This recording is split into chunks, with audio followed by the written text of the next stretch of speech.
গিরগিটি সম্পর্কে আমাদের পুরাণে একটি খুব সুন্দর কাহিনী প্রচলিত আছে।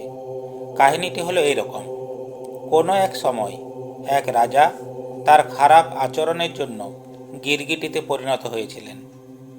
তিনি গিরগিটি রূপে একটি পরিত্যক্ত কুয়োতে বাস করছিলেন। একদা ভগবান শ্রীকৃষ্ণের পুত্র বনে খেলা করছিল। খেলা করতে করতে তার হঠাৎ জল পিপাসা পেল।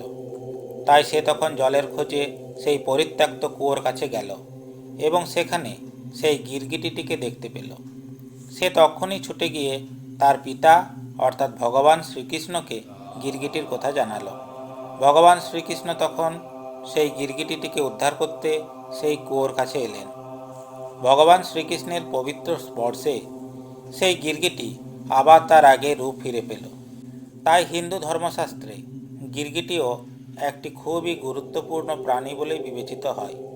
আসুন এখন জেনে নিই, গিরগিটি দেখলে, বাড়িতে গিরগিটি এলে, গিরগিটি রাস্তা কাটলে বা গিরগিটিকে মেরে ফেললে কি হয়, এসব সম্পর্কে আমাদের শাস্ত্র কি বলে।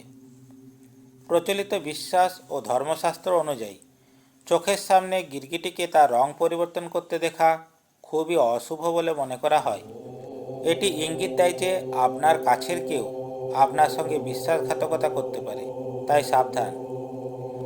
গিরগিটির মৃত্যু এবং তাকে হত্যা করা দুটোই খুবই অমঙ্গলজনক।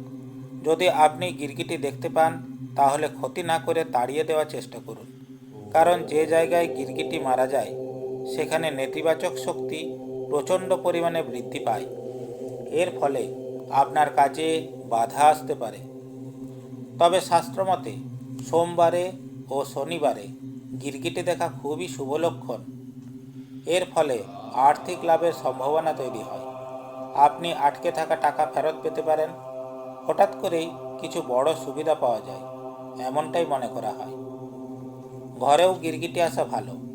যদি কোনো গিরগিটি আপনার উপরে উঠে যায় বা আপনার গায়ে এসে পড়ে তবে এটিও খুবই শুভ। শাস্ত্রমতে এটি সম্পদ অর্জনের লক্ষণ। তবে গিরগিটির যেন কোনো ক্ষতি না হয় সেদিকে অবশ্যই খেয়াল রাখুন।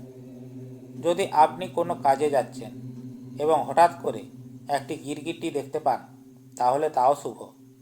একইভাবে একটি গিরগিটি যদি আপনার পথ অতিক্রম করে অর্থাৎ আপনার রাস্তা কেটে দেয় তবে এটি যথেষ্ট শুভ বলে মনে করা হয়। তাহলে জানবেন যে আপনার কাজটি সফল হতে চলেছে। তাই গিরগিটি সম্পর্কে কোনোরূপ খারাপ ধারণা মনের মধ্যে না রেখে গিরগিটির প্রতি আরও যত্নশীল হন। তাহলেই ঈশ্বর আপনার মঙ্গল করবেন।